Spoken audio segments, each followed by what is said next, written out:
Welcome to David's Stories. Today, we follow William Simmons, a modest retiree with a hidden $40 million fortune, mocked as a beggar by his ungrateful kids until he buys their homes, raises rent, and reveals the truth in court, reclaiming dignity and freedom. Subscribe and hit the bell for weekly videos uncovering justice and redemption. Share your thoughts below. Let's start the stories. I stood in the gravel driveway of my little rental house in Butte, Montana, wiping my hands on an old kitchen towel, the one with frayed edges I'd been using for years. The evening sun cast a warm glow over the 1998 Chevrolet Malibu. I'd bought that morning from a used car lot on the edge of town. Its faded blue paint was chipped in places, and the passenger door bore fresh scratches, battle scars from its previous life. I'd paid $2,000 cash for it as steel for something reliable enough to get me to the hardware store and back. To me, it was a victory. To my kids, it was an embarrassment. The low purr of a sleek black sedan interrupted my thoughts. Lindsay stepped out first, her designer heels clicking on the gravel like she was walking into a boardroom. Her blonde hair was blown out to perfection, and her purse probably cost more than my monthly rent. Charlie followed his expensive watch, catching the light as he shook his head, already smirking. They were 27 and 30, my babies, once upon a time now, strangers who looked at me like I was something to be pitied. God, what a rust bucket, Lindsay sneered, her eyes raking over the Malibu with the same disgust she'd give a pile of roadkill. She tossed her hair, glancing at Charlie for backup. You're such a beggar, Dad, Charlie said, slamming the sedan's door. Our stepdad just got a new BMW. Silver leather seats, the works, and you're out here celebrating this? I forced a smile, my chest tightening at the word beggar. It wasn't the first time they'd thrown it at me, but it stung just the same. Come on in, kids, I said, gesturing toward the house. Dinner's ready. I made your favorite meatloaf and mashed potatoes. Lindsay's laugh was sharp, cutting through the evening air. Meatloaf? When was the last time you had a decent meal? Richard took us to that new steakhouse downtown last week. $100 steaks, imported wine. They followed me inside, their footsteps heavy with judgment. My kitchen was small, the overhead fluorescent light flickering like it was on its last legs. The linoleum floor was worn but clean, the cabinets sagging slightly from years of use. I'd set the table with my best plates, the ones their mother Patricia left behind after the divorce. They were chipped in places, but they were hers once, and that meant something to me. Sit down, please, I said, pulling out chairs. I thought we could celebrate together. Charlie slumped into his seat like he was doing me a favor. Celebrate what, exactly? That beater outside, Dad. It's embarrassing. My friends see me getting out of that thing. Your friends don't matter, I said, serving thick slices of meatloaf onto their plates. The steam rose, carrying the scent of onions and thyme. What matters is its reliable transportation. Lindsay's laugh came again, sharper this time. Reliable. It looks like it's held together with prayers and duct tape. Richard's planning to buy me a new Mercedes for my birthday. A Mercedes, Dad, not some junkyard special. The fork trembled in my hand. I set it down carefully, watching them pick at their food like they were at a prison buffet. Charlie kept talking, his voice dripping with disdain. It's hard to explain to people why our dad lives like this when your stepdad isn't your father. No, I interrupted, my voice sharper than I meant it to be, but he acts like one. Lindsay shot back, her eyes flashing. He provides for us. He cares about our image, our future. Look at this place, Dad. When was the last time you bought new furniture or fixed that leaky faucet? I glanced around the kitchen. The cabinets were old, the chairs mismatched the ancient refrigerator humming in the corner. Everything was clean, functional, but I couldn't deny it looked worn. During the divorce, I'd moved into this rental while Patricia and the kids stayed in our family home with Richard, the successful contractor with his flashy money and charm. I'd lived within my means, always had. There was value in that, or so I'd told myself. There's value in that, I said carefully, meeting Lindsay's gaze. Value, Charlie nearly choked on his potatoes. Dad, you work at the hardware store. You drive a car that's older than my college degree. What kind of example is that? The words hit like fists. I'd spent 30 years at that hardware store, starting as a stock boy, working my way up to assistant manager. I'd put both of them through college, paid for Charlie's car payments, sent Lindsay on a summer trip to Europe. I'd never missed a birthday, a graduation, a single moment that mattered. When Patricia left me for Richard, they'd chosen sides without a second thought. I've always provided for you, I said quietly, my voice steady despite the storm building inside. College tuition, car payments. That summer in Europe for Lindsay. That was years ago, Dad, Lindsay said, waving a manicured hand dismissively. Richard's been supporting us since Mom married him. He bought Charlie that apartment, helped with my wedding. The wedding I wasn't invited to. I muttered it under my breath, but Charlie heard. Because you would have shown up in some thrift store suit, he said, gesturing toward the window where the Malibu sat. Probably driven that monstrosity. We couldn't have that embarrassment. Something snapped inside me. The patience I'd cultivated for years through their dismissiveness, their casual cruelty, their complete disregard for everything I'd sacrificed, it cracked like ice in spring. I stood up abruptly, my chair scraping against the floor with a sound that cut through the room. Get out, I said. They stared at me, forks frozen halfway to their mouths. I said, get out of here now. Dad, Lindsay started, her voice rising with indignation. Don't. My voice carried a finality that surprised even me. Just leave. Take your opinions about my car, my house, my life, and get out. Charlie stood slowly, his face flushed with anger and surprise. Fine, he spat, but don't come crying to us when you need help. I won't, I said, following them to the door. Trust me on that. They gathered their things in stunned silence. Lindsay paused at the threshold, her expression a mix of shock and wounded pride. You're making a mistake, Dad. We're the only family you have left. I watched them climb into their expensive car, the engine purring with the quiet efficiency of German engineering. The taillights disappeared around the corner, leaving me alone with the echo of their words and the weight of 30 years of resentment. The house was too quiet after they left. The meatloaf sat congealing on the serving dish, hours of preparation wasted on children who saw me as nothing more than an embarrassment to be managed. I moved through the kitchen, mechanically scraping plates into the trash, the clink of ceramic against metal, the only sound. The fluorescent light buzzed overhead, casting harsh shadows that made the room feel smaller, shabbier. I sank into my chair at the table, the one with the wobbly leg I'd been meaning to fix for months. My hands were still trembling, not from fear but from a rage I hadn't let myself feel in years. Beggar, I whispered to the empty room. They called me a beggar. I'd heard it before in 100 different ways. The eye rolls when I pulled up in my old truck. The sighs when I brought store-brand soda to their graduations. The way they'd talk about Richard's new boat, his vacation home, his ability to provide like I'd never provided a damn thing. I'd swallowed it all, told myself it was just how kids were, that they'd come around eventually. But tonight, something broke. I pulled out my laptop, an old Dell that took its sweet time booting up.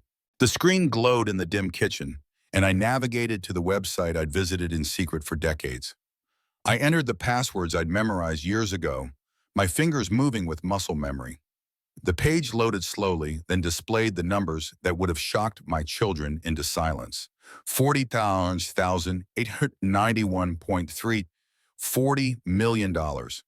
Built stock by stock, investment by investment, over 40 years of discipline and sacrifice. It started with my first paycheck from the copper mines when I was 22. Instead of blowing it on beer and parties like my coworkers, I bought 5 shares of IBM, then 10 shares of Coca-Cola, then more and always more, reinvesting dividends, adding whatever I could spare. I'd work double shifts, come home covered in dust and exhaustion, only to pore over financial reports by lamplight. My first wife, Patricia, thought I was obsessed. You and your stocks, she'd say, rolling her eyes. When are you going to grow up and invest in something real? I'd smile and keep quiet, knowing I was building something that would matter.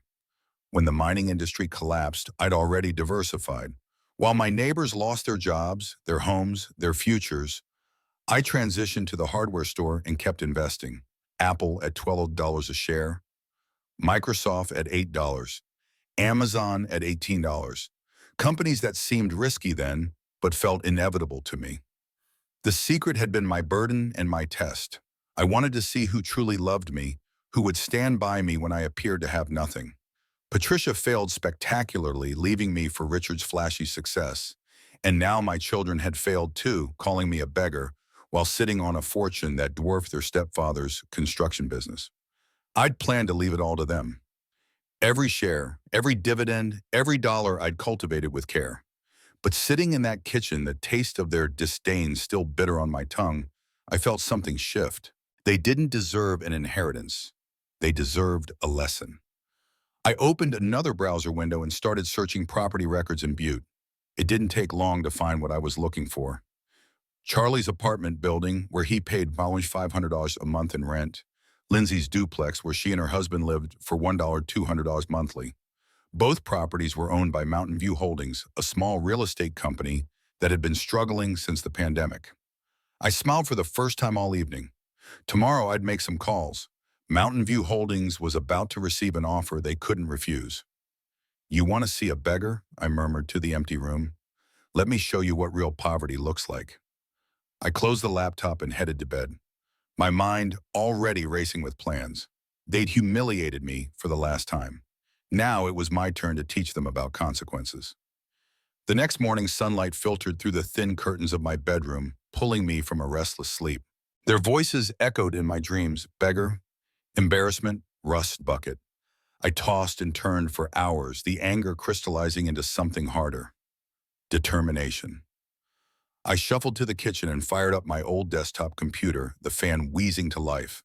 While it loaded, I made coffee in the same chipped mug I'd used for 20 years. The morning light streamed through the small window, illuminating dust motes dancing in the air. My focus was on the screen. I logged into my brokerage account, scrolling through decades of careful selections. Microsoft purchased at $12, now worth over $400.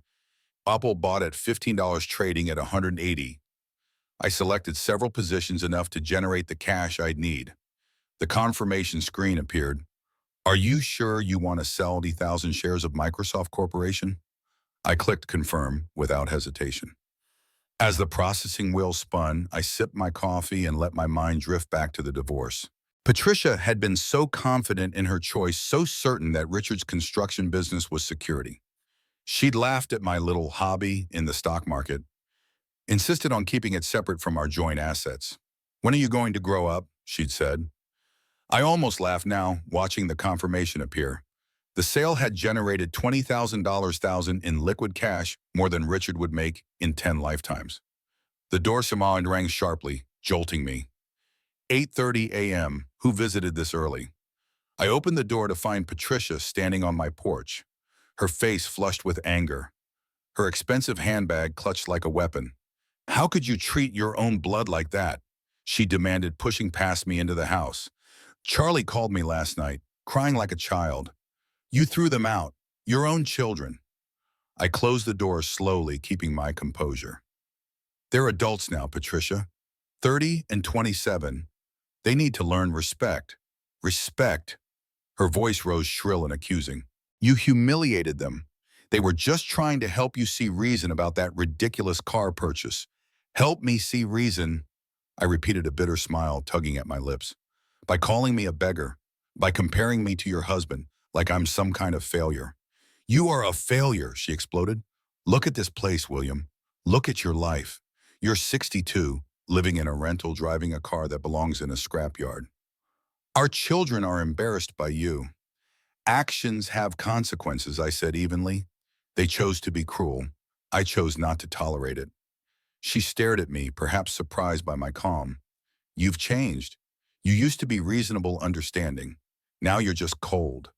"I'm not cold, Patricia. I'm done being a doormat.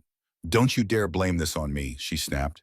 "I tried to make our marriage work, but you were always buried in those ridiculous financial magazines talking about companies nobody had ever heard of." "Richard understands what it means to provide for a family," Richard said softly.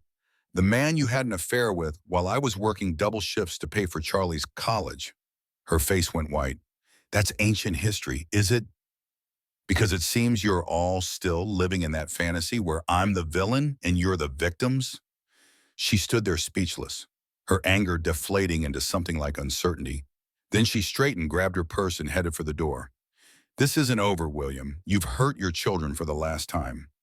I watched her climb into her BMW, Richard's money no doubt, and drive away. As her taillights disappeared, I thought about the absurdity of it all.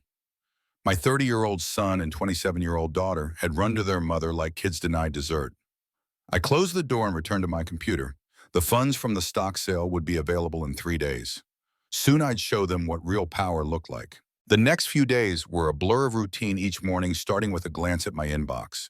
Then the alert came: wire transfer complete. $20,000, $1,000 available in your checking account. I stared at the notification, the weight of 40 years of patience condensed into those words. I grabbed my keys and headed downtown to a small real estate office wedged between a coffee shop and a pawn store. The receptionist, a young woman with bright red hair, looked up. "I'm interested in purchasing an apartment building," I said. "The one on Granite Street, Unit 108. She blinked. "That's a significant investment. Are you working with an agent I'll work with, whoever can close the deal quickly?" 20 minutes later, I sat across from Janet Morrison, a middle-aged realtor with tired eyes. She slid a folder across the desk. "Mountain View Holdings has been struggling since the pandemic. They're asking $2.8 million for the building. I'll take it at that price. No questions." Her eyebrows shot up. "Don't you want to see the inspection reports? Rental history? I'm familiar with the property." I pulled out my checkbook. "How quickly can we close?" The next 2 hours were a whirlwind of paperwork and phone calls. I signed with a steady hand, my mind drifting to the times I'd helped Charlie with rent, when he was between jobs, 3,000 here, 2,000 there, always with a promise he'd pay me back. He never did. Janet seemed dazed by the speed. "I've never seen a cash purchase move this fast," she murmured. "I don't believe in wasting time," I said. That afternoon, I drove to the courthouse to record the deed. The clerk, an elderly man with thick glasses, stamped the documents. "Congratulations, Mr. Simmons. You're now the proud owner of 847 Granite Street." From there, I went to another realtor's office across town. Lindsay's duplex was listed with a different company, but the process was the same. The owner, a widow named Mrs. Chen, was eager to sell. "It's been nothing but headaches," she said over the phone. "I bought it for $450,000 cash. By 5:00 p.m., I owned both of my children's homes."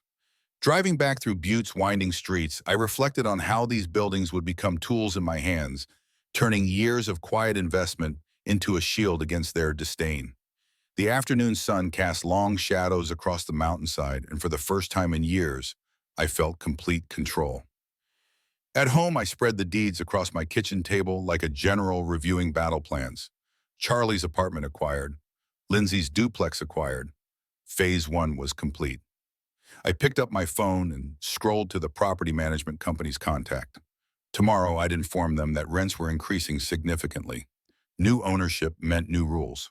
My finger hovered over the call button as I imagined their reactions. Soon my children would learn that their beggar father had become their landlord. I sat at my kitchen table, the deeds to Charlie's apartment and Lindsay's duplex spread out before me like playing cards in a game I'd been waiting decades to play. The fluorescent light buzzed overhead, casting a sickly glow over the worn linoleum. My coffee had gone cold in the chipped mug, but I barely noticed. My mind was elsewhere, 40 years back, to be exact, when I was a 22-year-old kid covered in copperum, mind dust, dreaming of a future no one else could see. That night after I kicked the kids out, I'd opened my laptop and stared at the numbers that defined my life's work. 40,891.32. $40 million built one share at a time, one dividend at a time, one sleepless night at a time. It wasn't luck. It wasn't a lottery ticket or some tech bro startup. It was discipline, patience, and a stubborn belief that the world rewards those who plan while everyone else is spending. I closed my eyes and the memories flooded in vivid as the Montana sunsets I'd watched from the mine's edge. I was fresh out of high school, my hands already calloused from summer job. So when I took my first paycheck, $312 after taxes, and walked into a brokerage office in downtown Butte. The broker, a grizzled man named Mr. Hargrove, looked at me like I was a stray dog. "Kid," he said, "you sure you don't want a new pair of boots?" Instead, I told him I wanted 5 shares of IBM. He laughed, but he placed the order. Those 5 shares cost me $165. I ate peanut butter sandwiches for a month to make rent, but I didn't care. I was building something. By the time I was 25, I had a small portfolio, IBM, Coca-Cola, a few others. I'd work double shifts at the mine, come home reeking of sweat and sulfur, and pore over the Wall Street Journal by lamplight. My coworkers blew their money on beer trucks and weekends in Vegas. I bought 10 more shares of Coke, then 20. I reinvested every dividend, letting the money grow like a quiet fire. Patricia, my wife, then didn't get it. "You're obsessed," she'd say, rolling her eyes when I talked about PE ratios or compound interest. "When are you going to live a little?" I'd smile and keep quiet, knowing I was living for something bigger than a night out. When the mining industry collapsed in the early 80s, half the town lost everything. Men I'd worked with for years were selling their houses, their cars, their pride. I'd already moved on, taking a job at the hardware store, stocking shelves by day and studying annual reports by night. That's when I found Apple trading at $12 a share after its IPO. I bought 200 shares with every dime I'd saved. Patricia thought I was insane. "A computer company." She scoffed. "What's that going to do?" I didn't answer. I just kept buying Microsoft at $8 Amazon at 18 when it was still a bookstore no one believed in. Risky bets, sure, but they felt inevitable to me, like betting on the sun rising. I kept it all secret, not because I was ashamed, but because I wanted to know who loved me, for me, not for what I could give.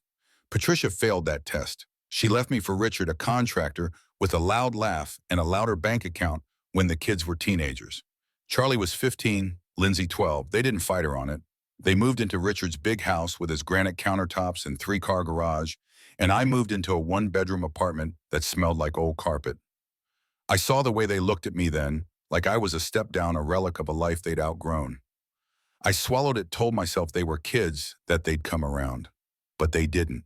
They chose Richard's flash over my substance, and every year the distance grew.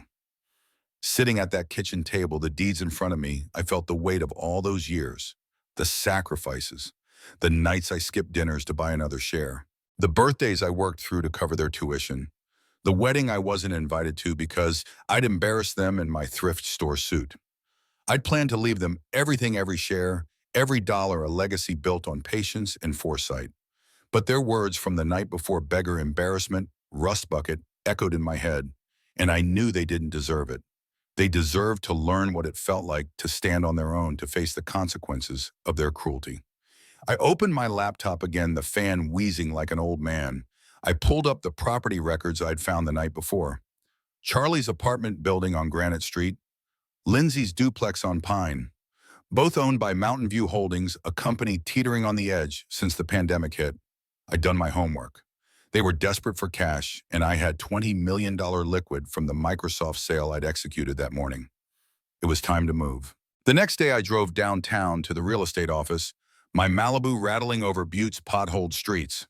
The office was a narrow storefront squeezed between a coffee shop and a pawn store, its sign faded from years of Montana winters. Inside, the air smelled of burnt coffee and desperation. The receptionist, a young woman with bright red hair and a nameplate reading, Kelsey, looked up from her computer. "I'm here about the Granite Street apartment building," I said, keeping my voice steady. "And a duplex on Pine." Kelsey blinked, her fingers pausing over the keyboard. "Those are significant properties. Are you working with an agent? I'll work with whoever can close fast." She made a call, and 20 minutes later, I was sitting across from Janet Morrison, a realtor with tired eyes and a stack of files threatening to spill off her desk.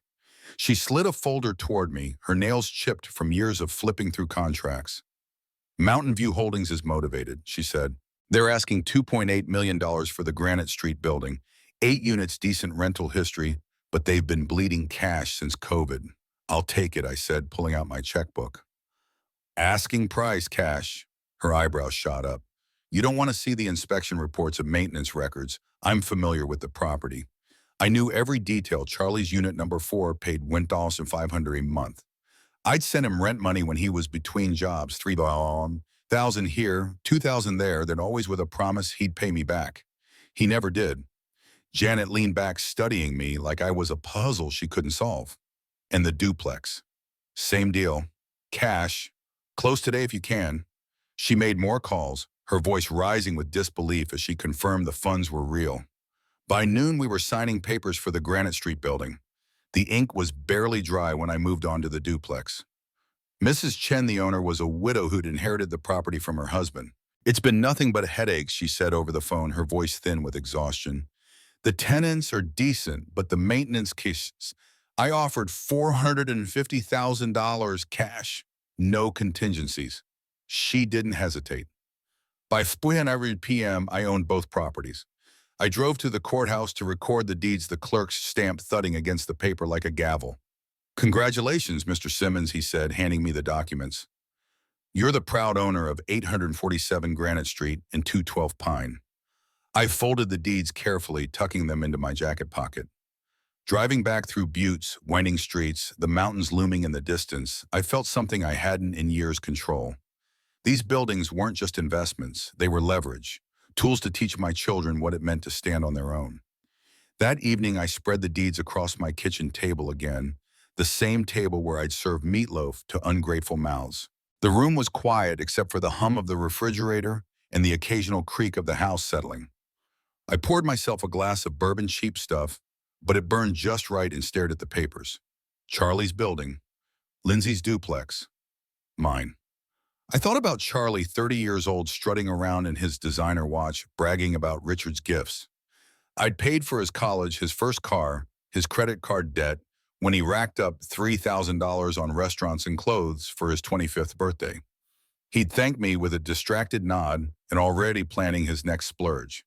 And Lindsay, my little girl, who used to make me Father's Day cards with crayon flowers, had taken the $5,000 I'd slipped her for her honeymoon and stuffed it in her purse without a glance, too busy showing off Richard's registry gifts to his wealthy friends.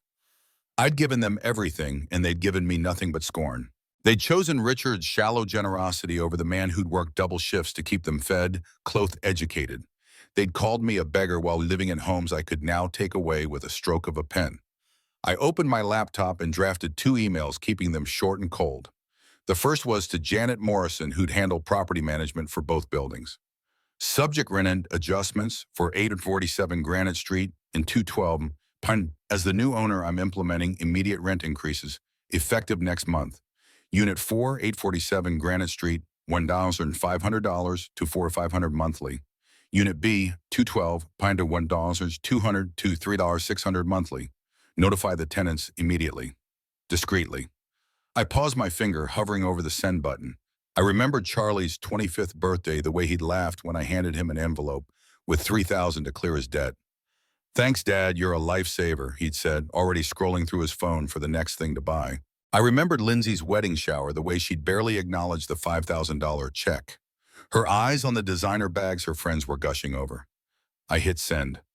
The second email was the same, just a different property manager for the duplex. I sent it, then leaned back in my chair, the bourbon warm in my throat. The wheels were in motion. In 30 days, my children would face a reality they'd never known, one where their beggar father held all the cards. My phone rang 2 hours later. Janet's name flashing on the screen. Her voice was tight, laced with concern. I hadn't heard from her before.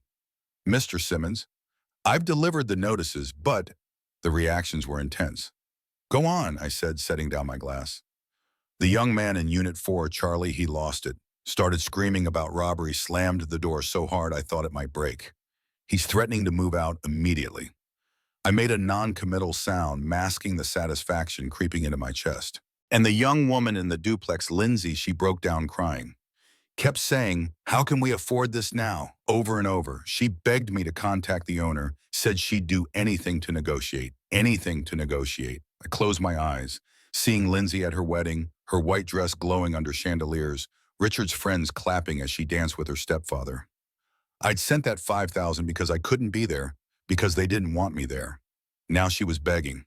"These are fair market adjustments," I told Janet, my voice flat. "If they can't afford the new rates, they're welcome to find housing elsewhere." "But Mr. Simmons," she said, her tone almost pleading, "tripling the rent overnight is going to cause real hardship." These young people seemed genuinely desperate. "They're adults," I said. "They'll figure it out." I hung up and walked to the kitchen window, gazing out at the Montana mountains.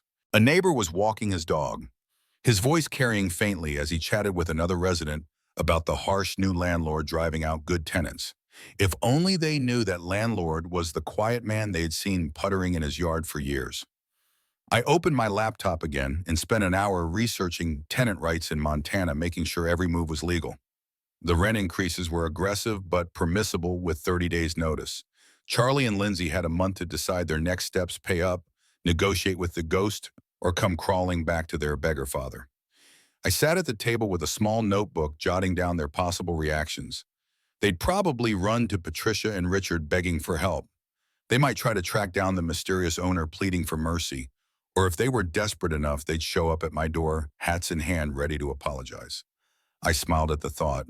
They'd spent years praising Richard's business acumen, his success. Now they'd feel what real financial pressure was like, courtesy of investments that predated their stepfather's entire career. The phone rang again, Janet sounding more frazzled than before.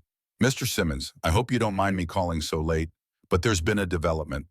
The young man Charlie came to the office this afternoon with some lawyer friend. They're trying to challenge the rent increase, claiming it's retaliatory." Retaliatory against what I asked, my voice calm. That's what I asked. They couldn't give a straight answer. The lawyer realized their case was weak and left pretty quickly. I listened as she described the chaos, Charlie's red-faced accusations, Lindsay's tearful phone calls, the lawyer's embarrassed retreat when he saw the increases were legal. "They're both convinced someone has it out for them personally," Janet added. "The young woman keeps asking who bought the properties, but I told her that information is confidential." "Keep it that way," I said. I hung up and stared at my phone as it buzzed with a text from Lindsay's number. "Dad, please call me. We need to talk. It's really important." My finger hovered over the screen, curiosity warring with the satisfaction of letting them stew. I set the phone aside, letting it vibrate into silence. The next evening, their car pulled up outside, not the sleek sedan from before, but an older Honda that must have belonged to Lindsay's husband. They knocked frantically, the sound sharp against my front door. I opened it to find them on my porch, their faces etched with worry and panic.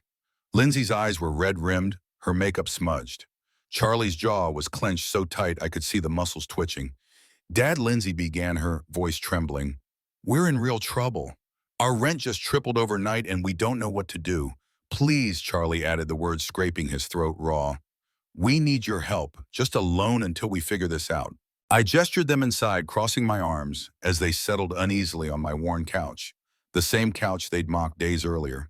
"You want money from me?" I asked, keeping my voice neutral. "Dad, please," Lindsay pressed, tears starting to flow. "We're desperate. The new landlord won't negotiate, won't even tell us who he is. We could lose our homes. You've called me a beggar before," I said, shaking my head. "Handle it yourselves," Charlie's facade cracked.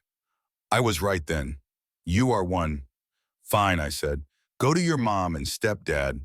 They actually care about family, don't they?" "Yes," Lindsay chimed in, wiping her eyes. "Richard would never let us suffer like this. He understands what it means to support the people you love." I paced to the window, looking out at their borrowed car, a monument to their reduced circumstances. The irony was delicious. They were so busy planning their escape to Richard that they couldn't see the trap closing.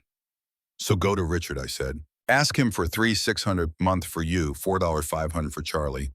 See how long his generosity lasts." "That's not the point." Charlie exploded, jumping to his feet. "You're our father. You should want to help us. Help you with what? Living beyond your means, spending money you don't have on things you don't need." "We don't spend money we don't have," Lindsay protested, but her voice lacked conviction. Really, I turned to face them. "Charlie, what did you spend last month on restaurants? Lindsay, how much was that purse you carried to dinner?" They exchanged glances, guilt flashing in their eyes. They'd been living like trust fund kids on working-class incomes, subsidized by Richard's occasional handouts, in their own denial. "That's different," Charlie muttered. "Is it?" I said.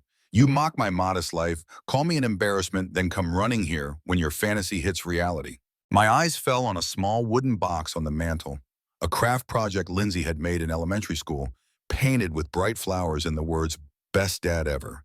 The little girl who'd made that was gone, replaced by this desperate woman who'd chosen flashover family. "We're sorry about the other night," Lindsay said quietly. "We didn't mean to hurt your feelings." "My feelings," I almost laughed. "You think this is about hurt feelings? Then what is it about?" Charlie demanded. "Respect," I said. "Something you've never shown me." The room fell silent, the weight of years of cruelty settling like dust. Charlie stood, his face flushed with anger and wounded pride. "Fine, we'll figure it out ourselves, but don't expect us to come crawling back when you're old and need help." "I won't," I said calmly. Lindsay followed him to the door, pausing to look back at me. "This isn't over, Dad," she said softly, her voice carrying a hint of regret or maybe just fear. I watched their car disappear down the street, my mind already turning to their next moves. They'd go to Patricia and Richard now begging for rescue. They'd soon learn that Richard's generosity had limits, and their mother's influence could only stretch so far. As their headlights faded into the dusk, I felt the first spark of justice, igniting a fire that would burn through their carefully constructed world. I stood at my kitchen window the morning after I sent those rent increase emails, watching the Montana sun climb over the mountains. The coffee in my chipped mug was still hot, but I barely tasted it. My eyes were fixed on the empty street, waiting for the storm I knew was coming. The deeds to Charlie's apartment and Lindsay's duplex sat on the table behind me, crisp and official, like loaded weapons. I'd fired the first shot last night, tripling their rent with a single click. Now I'd see how deep the wound went. The phone rang before I'd finished my first sip.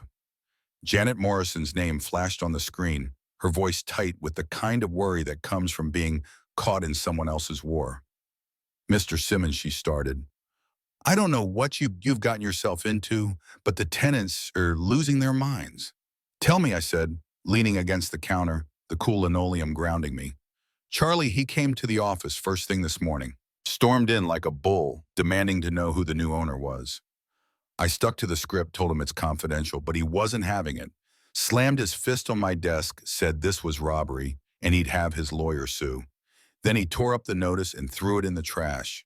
Said he's moving out by the end of the week. I pictured Charlie, his face red, that expensive watch glinting as he gestured wildly. He'd always been the hothead, quick to anger when things didn't go his way. I remembered him at 16 screaming at me because I wouldn't buy him a new gaming console. "You're so cheap, Dad," he'd yelled while I was working overtime to cover his car insurance. I'd let it slide then. Not anymore. "And Lindsay," I asked, my voice steady. Janet sighed, the sound heavy with secondhand stress. She called right after, crying so hard I could barely understand her. Kept saying, "How are we supposed to pay $600 a month? We'll be homeless." She begged me to pass a message to the owner, said she'd clean the building, do maintenance, anything to keep the rent where it was. I told her the decision was final. I closed my eyes, seeing Lindsay at her wedding, her white dress shimmering under chandeliers, laughing with Richard's friends, while I sat at home uninvited with a $5,000 check she'd barely acknowledged. Now she was begging a stranger for mercy. The irony tasted better than the coffee. "They'll figure it out," I said, echoing my words from the night before. "They're adults," Janet hesitated. "Mr. Simmons, I've been doing this 20 years and I've never seen increases this steep. It's legal, sure, but it's cruel. These kids are scared." Kids. She called them kids, but they were 27 and 30, old enough to mock their father, old enough to live beyond their means, old enough to face consequences. "Cruel," I said softly. "You weren't there when they called me a beggar to my face. When they laughed at my car, my house, my life." She didn't respond, and the silence stretched between us. Finally, she said, "I'll keep you updated," and hung up. I set the phone down and stared out the window again. A neighbor's dog barked in the distance, and the morning air carried the faint scent of pine from the mountains. I felt no guilt, only a cold clarity. This wasn't about cruelty. It was about balance. They'd tipped the scales for years, and now I was tipping them back. By noon, the rumors were already spreading through Butte's tight-knit grapevine. I stopped at the coffee shop on Main Street, the one with the cracked vinyl booths, and the barista who knew everyone's order. Mrs. Henderson, my next-door neighbor, was there, sipping her usual black coffee. She waved me over, her eyes glinting with gossip. "William," she said, leaning in, "what's this I hear about your kids? Trouble with their landlord?" I slid into the booth, keeping my expression neutral. "What did you hear that some big-shot investor bought their buildings and jacked up the rent overnight? Charlie's talking about moving and Lindsay's beside herself. People are saying the new owners got it out for them. Got it out for them." I almost smiled. If only they knew. "People say a lot of things," I said, sipping my coffee. "Maybe they should have saved more." Mrs. Henderson raised an eyebrow but didn't press. She'd known me for years, seen me mow my lawn in the same flannel shirt drive, that beat-up truck before the Malibu. She probably thought I was as broke as I looked. Let her.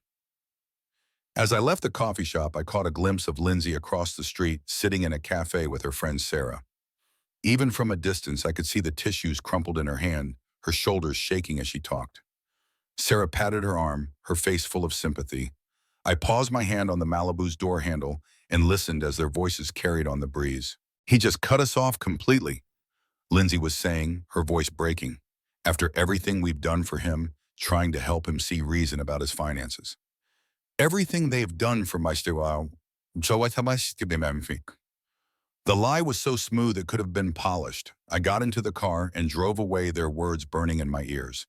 That afternoon, I was in my garage sorting through a box of old tools when my phone buzzed with a text from an unknown number. "This is Charlie. We need to talk.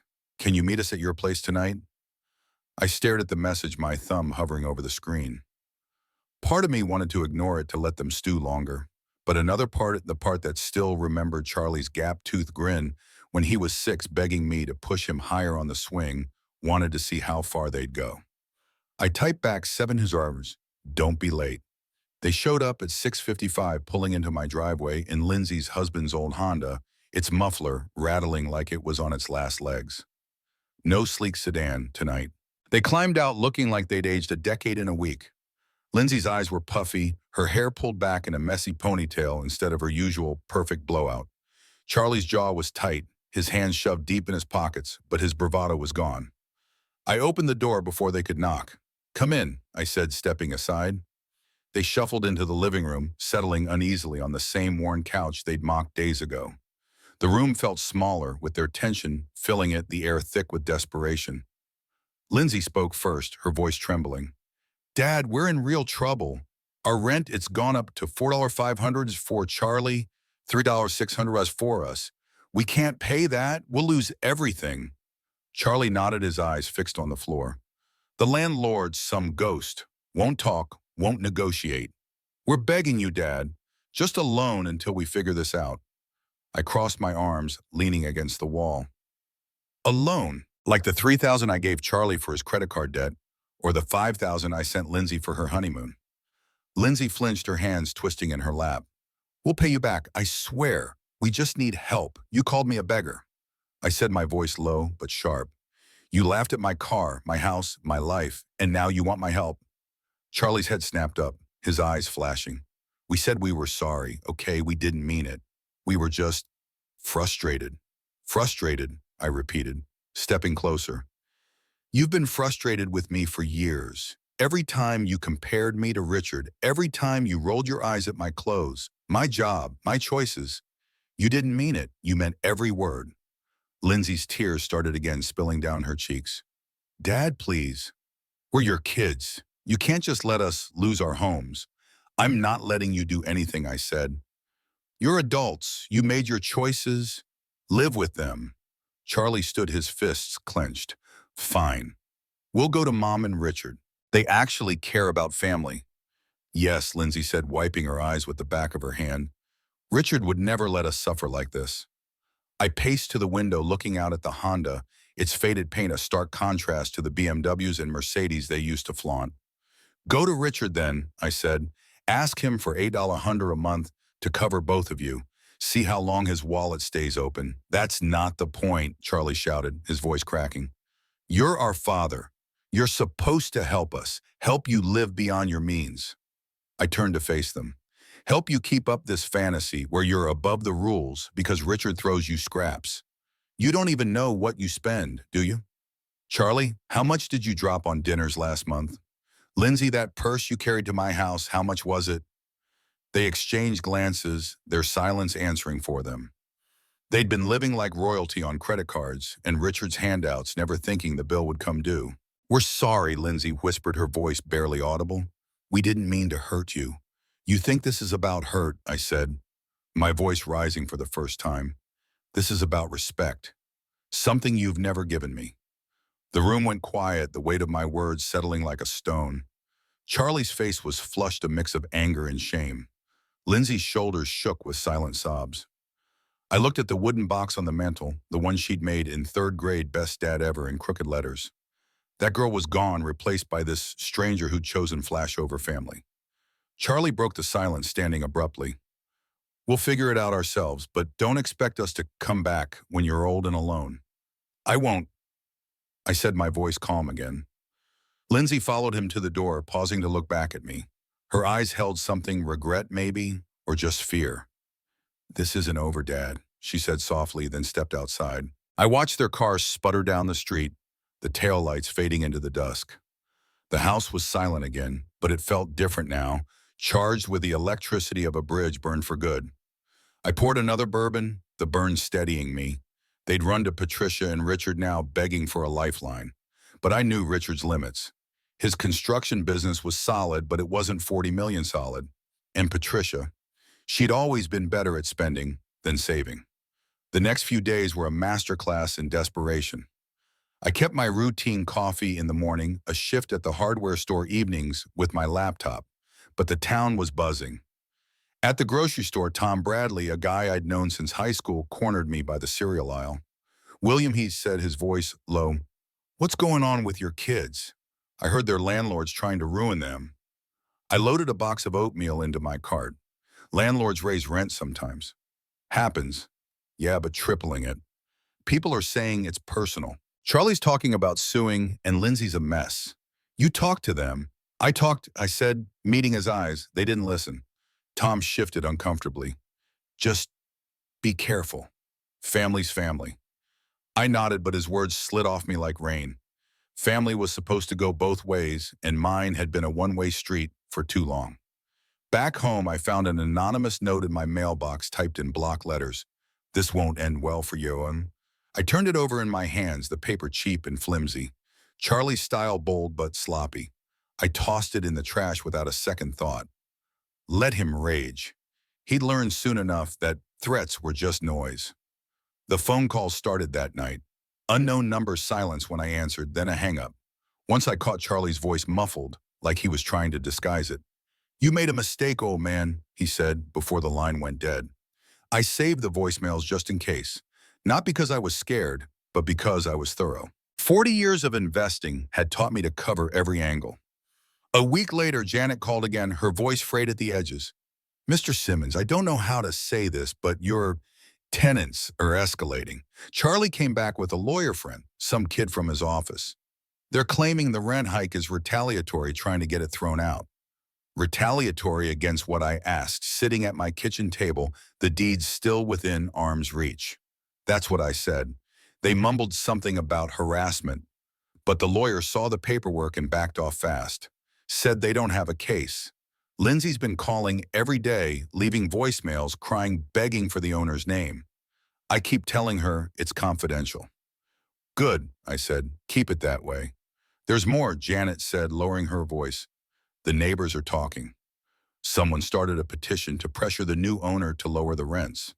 They think it's some out-of-state investor gouging locals. They don't know it's you." I leaned back, the chair creaking under me. A petition. Butte's small-town justice trying to protect its own. If they knew the gouger was the guy who'd fixed Mrs. Henderson's leaky faucet for free last spring, they'd choke on their pitchforks. "Let them talk," I said. "The leases are ironclad. They've got 30 days. Janet sighed. "You're playing a dangerous game, Mr. Simmons." Maybe I said, but I'm not the one who started it. That night, I sat at my table with the notebook, mapping out their next moves like a chess game. They'd try Richard first, banking on his wallet and his ego. Patricia would push him, guilt him into covering the rent for a month, maybe two. But $8 a month was a different beast.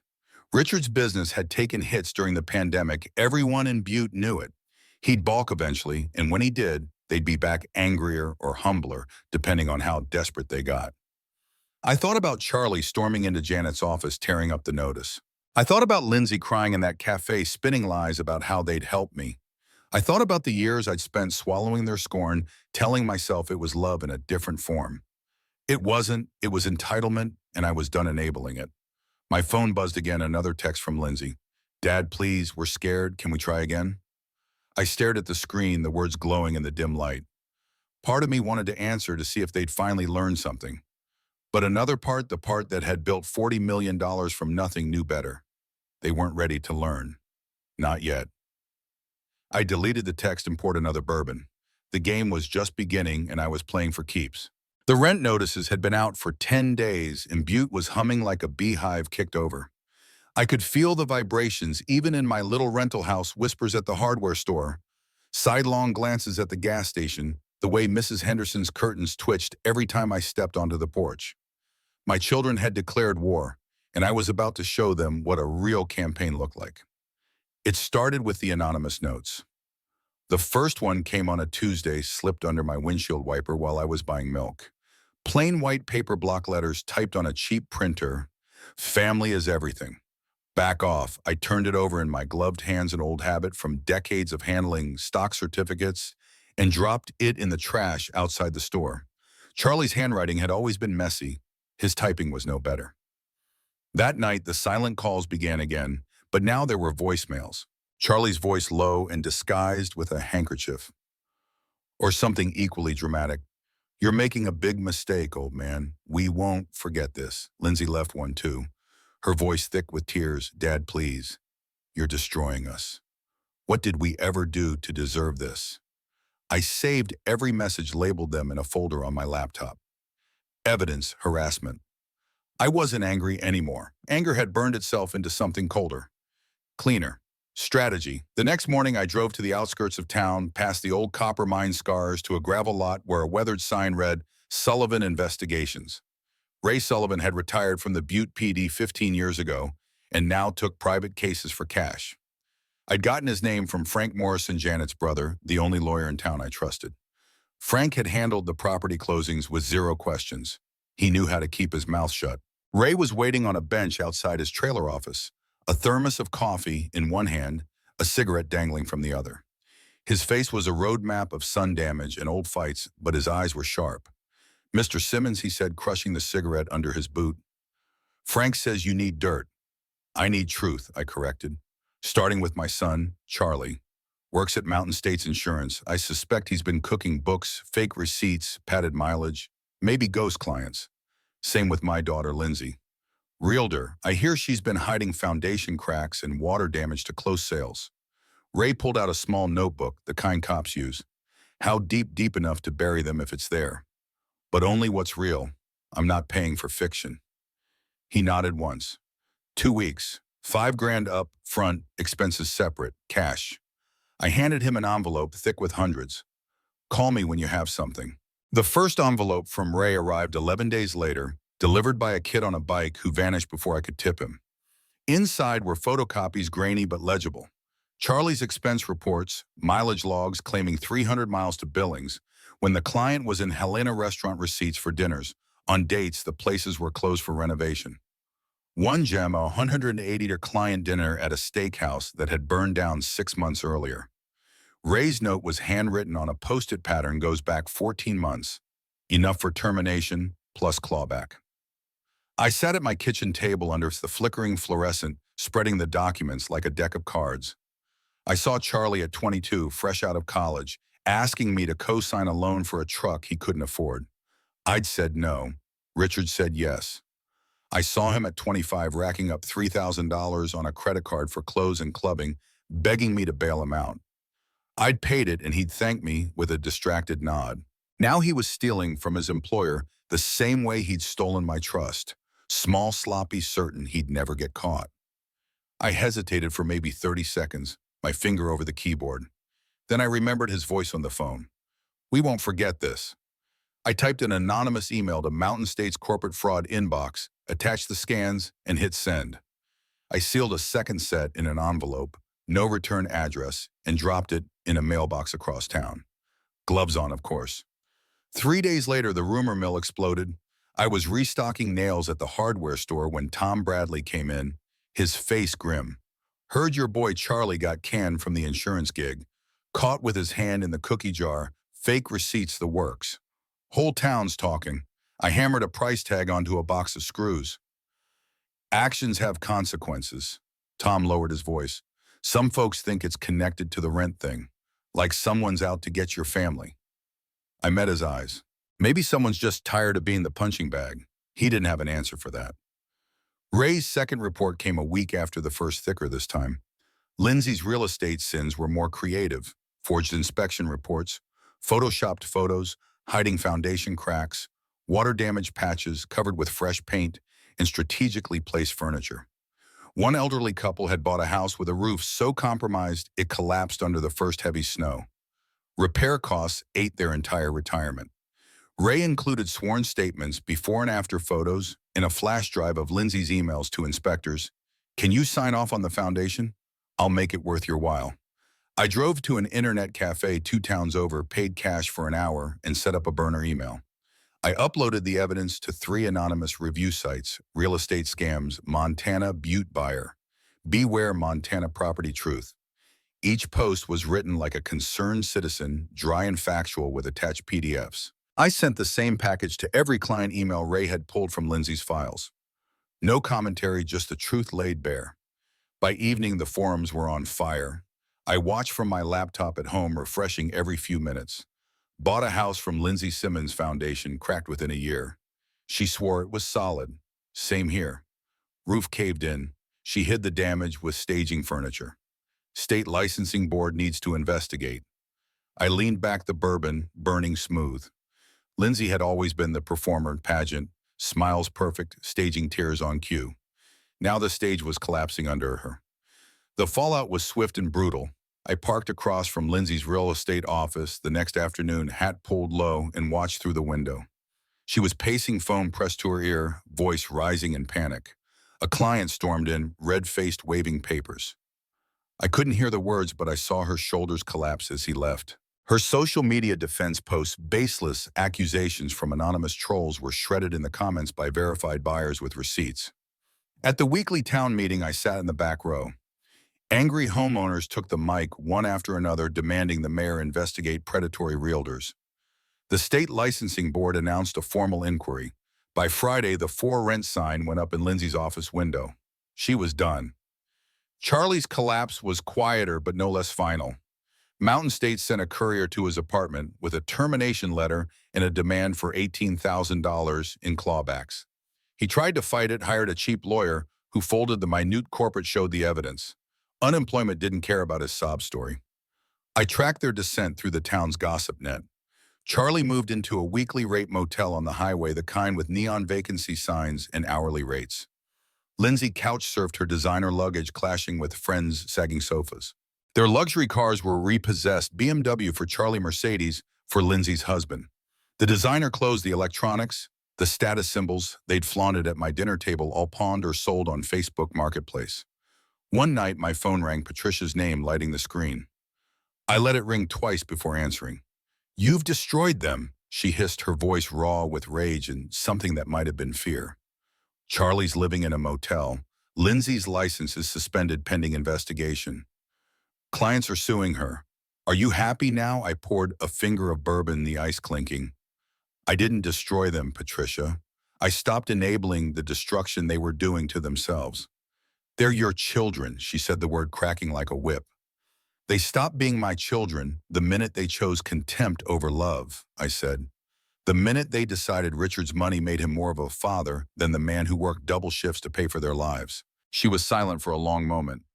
Then, "This isn't over." She hung up. I stared at the phone, the screen going dark. I thought of the wooden box on my mantle, Lindsay's third-grade craft project, best dad ever. I walked over, opened it, and took out the small carved heart I'd made for her when she was 8. I turned it in my hands, the wood smooth from years of handling. Then I set it back inside and closed the lid. The final piece fell into place on a gray Friday morning. A thick envelope from the Butte County Court slid through my mail slot. Notice of bankruptcy filing. Charles William Simmons. Debts over $150,000, assets under $30,000. Primary creditor. Unknown landlord. Back rent owed. I sat at the kitchen table, the notice in one hand, a cup of coffee in the other. The hearing was set for the following Friday. Both kids would be there, cornered and desperate. It would be the perfect stage for the final act. I opened my laptop and began preparing my files: property deeds, bank statements, the rent increase notices, the harassment voicemails, raise reports. Every piece of the puzzle laid out like a hand of cards I'd been holding for 40 years. Outside, the Montana sky was the color of steel, the mountains standing silent witness. I felt no triumph yet, just the steady calm of a man who'd waited his whole life for this moment. The beggar was about to reveal himself as the king. The morning of the bankruptcy hearing, I woke before the alarm. The Montana sky was the color of tarnished silver low clouds pressing down on the mountains like a lid on a boiling pot. I stood at my kitchen window, coffee cooling in my hand, and watched the streetlights blink off one by one. Today was the day I'd been building toward for 40 years, one quiet investment at a time. Today, the mask came off. I dressed with care, charcoal suit I'd bought for Lindsay's wedding, the one I wasn't invited, a white shirt, pressed crisp tie the color of storm clouds. In the mirror, I looked like a stranger, taller, straighter, the lines around my eyes etched deeper by decades of swallowed pride. I slipped the folder into my battered briefcase, the same one I'd carried to the hardware store for 30 years, and walked out to the Malibu. It started on the third try, coughing like an old smoker, but it got me to the courthouse. Butte County Courthouse sits on a hill, red brick and white columns, the kind of place where justice is supposed to feel solemn. Inside, the air smelled of floor wax and old paper. I took a seat in the back row, hat in my lap, and watched the room fill. Charlie arrived first, shoulders hunched inside a cheap blazer 2 sizes too big. His lawyer, a kid who looked fresh out of law school, shuffled papers with the nervous energy of someone who knew he was outgunned. Lindsay slipped in 5 minutes later, clutching a tissue, her eyes red-rimmed beneath yesterday's mascara. She sat beside Charlie, whispering fiercely, both of them scanning the room like cornered animals. The bailiff called the case in re. Charles William Simmons, debtor. Charlie stood, voice cracking as he confirmed his name. The judge, Judge Harlan, a woman with iron gray hair and a gaze that could freeze whiskey, peered over her glasses. Mr. Simmons, you're petitioning for Chapter 7 relief. Debts exceeding $150,000, assets under $30,000. Primary creditor listed as unknown landlord for back rent. Is that correct? Yes, Your Honor, Charlie said, barely audible. Judge Harlan flipped a page. Counsel, your client claims inability to pay. Yet the rent increase appears abrupt. Any explanation? The young lawyer opened his mouth, closed, it opened it again. We believe the increase may be retaliatory, Your Honor, possibly tied to family disputes. The judge's eyebrow arched. Family disputes do not override Montana landlord-tenant law. Do you have evidence of retaliation? The lawyer glanced at Charlie, who shook his head almost imperceptibly. Not at this time, Your Honor. I stood. The wooden bench creaked beneath me. Every head turned. Your Honor, I said, my voice carrying clear through the hush. May I approach? I believe I can clarify the creditor. Judge Harlan's eyes narrowed. Identify yourself. William Simmons. I am the landlord. Gasps rippled through the gallery, small but sharp like ice cracking. Charlie's head snapped around so fast I thought his neck would snap. Lindsay's hand flew to her mouth. I walked the aisle slowly, briefcase in hand, the weight of 40 years in every step. The bailiff took my folder, handed it up to the judge. She opened it, scanned the first page, then the second. Her eyebrows climbed. Mr. Simmons the elder. Mr. Simmons, these documents indicate you are the recorded owner of 847 Granite Street and 212 Pine Avenue. Purchase dates within the last 30 days. Cash transactions. Bank statements showing liquid assets in excess of... She paused, lips moving silently. Good Lord, $40 million. I nodded once. Correct. Charlie lurped to his feet. This is insane. He's our father. He can't sit down. Judge Harlan barked. Charlie sat. I continued, calm as winter steel. I also submit eviction notices for non-payment effective today. Additionally, recordings of threatening voicemails, anonymous letters, and a petition circulating in the community falsely accusing me of elder abuse. All from the debtors. The judge flipped through the pages, deeds, wire transfers, voicemail transcripts, the torn-up rent notice Charlie had thrown in Janet's trash. She looked up, her gaze sweeping the room like a searchlight. Mr. Simmons, the debtor, your bankruptcy petition lists the landlord as unknown. Yet your own father stands before me as the creditor. Care to explain? Charlie's mouth open, closed. Lindsay was crying silently now, tears cutting tracks through her powder. I spoke into the silence. For years, my children mocked my modest life while living in properties I quietly acquired. They called me a beggar, refused to invite me to their wedding, compared me unfavorably to their stepfather at every turn. When I raised the rent to market rate legal under Montana law, they responded with harassment and defamation. I am here to collect what is owed and to protect my rights as landlord. Judge Harlan removed her glasses, rubbed the bridge of her nose. The bankruptcy petition is denied. The automatic stay is lifted. Eviction is granted effective immediately, 72 hours to vacate. Bailiff, prepare the orders. The gavel fell like a guillotine. The gallery erupted in murmurs. Charlie stared at the bank statement. I'd provided $40,000, 800 for 32, as if it were written in Martian. Lindsay's sobs were the only sound from their table. I turned to leave. Footsteps scrambled behind me.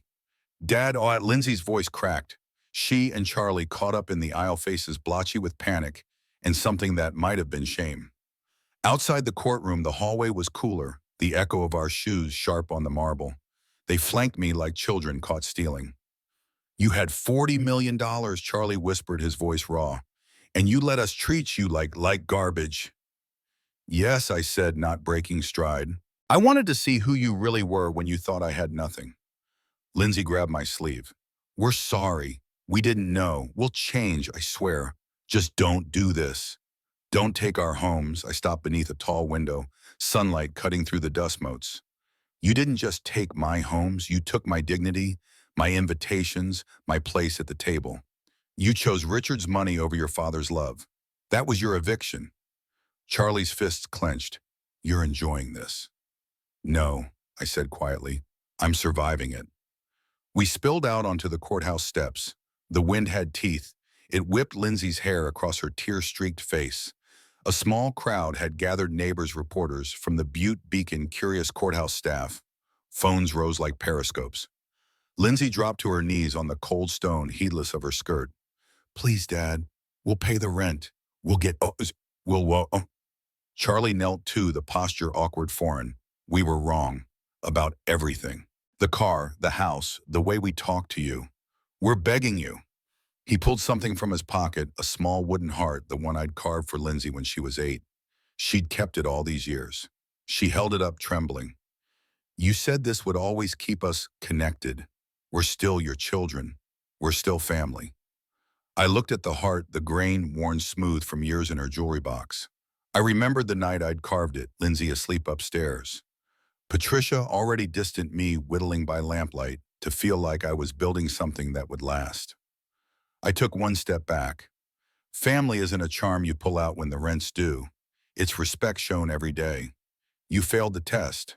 Lindsay's sob was guttural. We'll do anything. It's too late. I turned and walked down the steps. Their pleas followed me like smoke. Dad, William, please. I didn't look back. The eviction crew arrived at Granite Street at 800 a.m. sharp 3 days later. I watched from my Malibu, parked across the street, engine off. Janet Morrison stood on the sidewalk in her sensible Coke clipboard in hand, directing the movers with the weary efficiency of someone who had done this before. Charlie's belongings came out in waves, flat-screen TV, leather recliner boxes of designer sneakers, still in tissue. He stood on the curb in sweatpants and a hoodie, arguing with the foreman, until the man simply pointed to the court order. Lindsay arrived in a borrowed hatchback, her face bare of makeup, hair in a messy knot. She tried to carry a lamp herself. It slipped and shattered on the pavement. She stared at the shards as if they were her future. Neighbors gathered, some sympathetic, some satisfied. Mrs. Henderson shook her head from her porch, but I caught the glint of approval in her eyes. She'd heard the stories. By noon, both properties were empty. The locks changed, for rent signs hammered into the lawns. I drove away before the last box hit the curb. That night, I sat at my kitchen table one final time, the wooden box open in front of me. I took out the carved heart, turned it over, and set it on the table beside the eviction notices. Then I closed the box and slid it into a drawer. Some things you keep, some things you let go. My phone buzzed. Patricia. I let it ring out. A text followed. You've won. They're broken. Happy? Now I deleted it. Another text, unknown number. We hate you. I blocked it. I poured a bourbon, raised the glass to the empty room. To consequences, I said and drank. The next morning, I listed both properties with new management companies, professionals who screened tenants for income, not sob stories. The Malibu went to a young family with 2 kids who saw potential in its quirks. I sold 30% of my portfolio, blue chip stocks, diversified, liquidated within a week. The funds hit my account like a tide, $12 million in cash, give or take. I stood in the empty house, sunlight slanting through bare windows, and felt lighter than I had in decades. The chains were off. The plane lifted off from Butte's tiny airport, the mountains shrinking beneath me. I watched Montana disappear, a patchwork of brown and green, giving way to the golden sprawl of California. Carmel by the sea welcomed me with salt air and the hush of waves against cliffs. The house I bought sat on the bluff windows, framing sunsets that bled orange and crimson across the Pacific. I met Eleanor at the community center, both of us early for a lecture on coastal birds. She was a widow, silver-haired with kind eyes, and a laugh that made the room warmer. We walked the beach at dusk, shoes in hand, the sand cool between my toes. I raised 3 kids, she said one evening, waves crashing below us. They visit twice a year. Beautiful but distant. Family isn't always blood. What is it then, I asked. Respect, kindness, choosing to see value beyond what someone can give you. I thought of the wooden heart now in a box in Montana. I thought of Charlie's motel room, Lindsay's couch surfing. I thought of the man I'd been, the one who swallowed scorn, and the man I was becoming. Eleanor's hand found mine. The sun dipped below the horizon, painting the sky in fire. For the first time in 40 years, I wasn't investing in the future. I was living in the present. My phone buzzed in my pocket, one last text from an unknown number. We're sorry. I looked at the screen, then at the ocean, endless and unreadable. I turned the phone off and slipped it away. The waves kept rolling in eternal, indifferent, free. I left Montana the way a man leaves a battlefield, quietly with the smoke still rising behind him. The morning I boarded the small plane in Butte, the sky was the color of wet ash, the mountains standing like silent judges. I carried one suitcase in my old briefcase and a heart that felt both lighter and heavier than it had in decades. The engines roared, the runway fell away, and I watched the town shrink to a speck. My rental house, the hardware store, the courthouse steps where my children had knelt and begged. I didn't look back for long. Some chapters you close with a glance, not a stare. The flight to Monterey was smooth, the Pacific glittering below like a promise I hadn't dared to make myself. I'd bought the house in Carmel by the seaside unseen, guided by photos, and a gut feeling that the ocean might wash away the residue of 40 years of swallowed pride. The realtor met me at the airport, a cheerful woman named Marisol who talked about tide pools and farmers markets as if they were miracles. I nodded, half listening, my mind still on the wooden heart I'd left in the drawer back in Butte. The house was everything the listing promised, white stucco red-tiled roof windows framing a view of the Pacific that stretched to the edge of the world. The first night I stood on the deck, salt wind whipping my hair, and listened to the waves crash against the cliffs below. They sounded like judgment and forgiveness all at once. I poured a bourbon, still the cheap stuff out of habit, and raised the glass to the dark water. To new beginnings, I said and meant it. The days in Carmel settled into a rhythm I hadn't known I was craving. Mornings began with coffee on the deck, the sun rising pink and gold over the ocean. I'd walk the beach at Pebble Brook, shoes in hand, the sand cool and grainy between my toes. The gulls wheeled overhead, their cries sharp and free, and I'd think of Charlie and Lindsay wondering where they were, what they were doing. The thought came without the old sting now, more like a bruise that had started to fade. I kept the properties in Butte, Granite Street, and Pine Avenue listed with new management companies, professionals who didn't know my name or my story. The rents were set at market rate, no favors, no vendettas. Tenants moved in, a young couple with a baby for Charlie's old unit, a retired teacher for Lindsay's duplex. I saw their names on the lease agreements, ordinary people starting over. I signed the papers without comment and wired the income to a new account. The money was a reminder, not a chain. I sold the Malibu to a kid at the hardware store, a lanky 19-year-old named Jake who needed a car for community college. He offered $1,500. I took $200 and threw in a toolbox I'd never use again. Take care of her, I said, patting the hood. She's got stories. Jake grinned, oblivious to the weight of the words. Eleanor became a fixture in my new life, though I hadn't planned it that way. We met at the community center, both of us early for a lecture on coastal birds. She was 68, silver-haired, with a laugh that cut through the room like sunlight through fog. Her husband had died 5 years earlier, her 3 children scattered across the country visiting twice a year with polite smiles and expensive gifts. They love me, she said one evening, walking the beach at dusk, but they don't know me. Not really. We talked about everything and nothing, her garden, my old habit of reading annual reports by lamplight, the way the ocean smelled different at low tide. She never asked about my past, not directly, but I told her anyway. Not the whole story, not the 40 million, not the courtroom, not the eviction, but enough.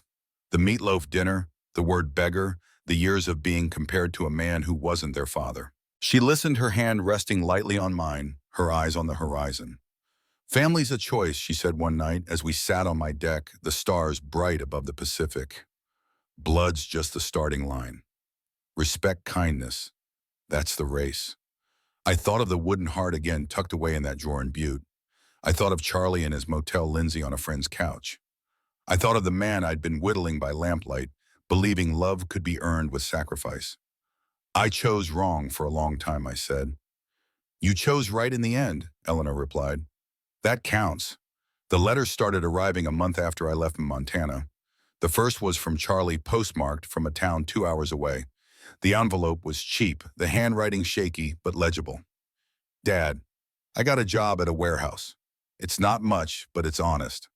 I think about that night at your house every day, the meatloaf, the way I laughed at your car. I was an asshole. I don't expect forgiveness, but I'm sorry. I'm trying to be better. Charlie, I read it twice, then set it on the kitchen counter next to a bowl of oranges Eleanor had brought from the farmer's market. I didn't write back. Not yet. Lindsay's letter came a week later, forwarded from my old address. Hers was longer, written in her looping cursive, the ink smudged in places. Dad, I'm living with Sarah now, sleeping on her couch. The licensing board suspended me, but I'm taking classes to get certified in property management, something honest. I kept the wooden heart you carved. It's on my nightstand. I look at it every night and remember when I thought you were the strongest man in the world. I was wrong to let Richard's money blind me. I'm sorry for every cruel word, every time I chose him over you. I don't know if you'll ever read this, but I needed to say it. Love, Lindsay. I folded the letter carefully, my hand steadier than I expected. I set it beside Charlie's under the oranges. The words were there, but the trust wasn't. Not yet, maybe not ever. Some wounds heal clean, others leave scars you carry forever. Patricia called, once her number flashing on my phone like a ghost. I was in the garden pruning rosemary that smelled sharp and alive. I let it ring out, then listened to the voicemail. William, she said, her voice thinner than I remembered. You've made your point. They're suffering. Charlie's working himself to the bone, Lindsay's voice scraping by. You won. Let it go. She hung up without waiting for a reply. I deleted the message and went back to the rosemary. The ocean breeze carried the scent across the yard, and I thought of the big house she shared with Richard, the one I'd paid for with years of child support and college tuition. I wondered if she still rolled her eyes at obsessions, or if she'd started to see the cost of her choices. I didn't wonder long. The money kept growing even without my constant tending. I'd sold another 10% of my portfolio, reinvesting in municipal bonds, in a small stake in a coastal winery Eleanor introduced me to. The dividends rolled in quiet and steady like the waves below my house. I donated to the local food bank anonymously in amounts that would have made Charlie's eyes bulge. I bought books for the library, paid for a scholarship at the community college in Jake's name. I didn't need the recognition. I needed the balance. One evening off skinning, Eleanor and I walked the cliff path at sunset, the sky bleeding orange and crimson into the Pacific. She carried a bottle of wine from the winery. I carried 2 glasses. We sat on a bench overlooking the water, the wind cool against our faces. You ever think about going back? She asked, pouring the wine. To Butte, I shook my head. That part of my life's done. I built something there and I burned it down when it needed burning. Now I'm building something else. She smiled, her eyes crinkling. What's that? I looked at the ocean, endless and unreadable. Peace, maybe a little joy if I'm lucky. She clinked her glass against mine. To peace, then, and joy. We drank the wine, sharp and bright on my tongue. The sun dipped below the horizon and the first stars appeared, faint but certain. Months later, I stood on the same cliff alone, this time the wind tugging at my jacket. My phone buzzed in my pocket, one last message from a number I didn't recognize. I almost ignored it, but something made me open it. Dad, it's Lindsay. I got my certification. I'm managing a small complex in Bozeman. It's not much, but it's mine. Charlie's engaged to a girl he met at work. She's kind. They're saving for a house. We talk about you sometimes. Not with anger anymore. With regret. We know we don't deserve your forgiveness, but we're trying to earn it. If you ever want to meet, we're here. No pressure. Love, Lindsay. I read it twice, the wind whipping the words across the screen. I thought of the wooden heart still in that drawer in Butte, or maybe on Lindsay's nightstand now. I thought of Charlie loading boxes in a warehouse, his hands calloused like mine had been at 22. I thought of the man I'd been, the one who'd swallowed scorn, who'd built a fortune in secret, who'd burned bridges to save himself. I typed a reply, my finger steady. Lindsay, Charlie. I'm proud you're standing on your own. That's what I wanted, even if the path was hard. I'm not ready to meet, not yet, maybe not ever, but I don't hate you. I'm learning to live without the weight of what was. Keep building, keep choosing better. That's enough, William. Hit send, then turn the phone off. The ocean stretched before me, vast and indifferent, the waves rolling in with the same rhythm they'd kept for millennia. I slipped the phone into my pocket and walked back to the house, the rosemary scent trailing me like a memory. Inside, Eleanor was in the kitchen, humming as she chopped vegetables for dinner. She looked up, her smile warm. Good walk, the best, I said. I poured 2 glasses of wine, handed her one, and raised mine. To choosing better, I said. She clinked her glass against mine, her eyes bright. To choosing better. We drank the ocean singing outside, and for the first time in my life, I felt truly free.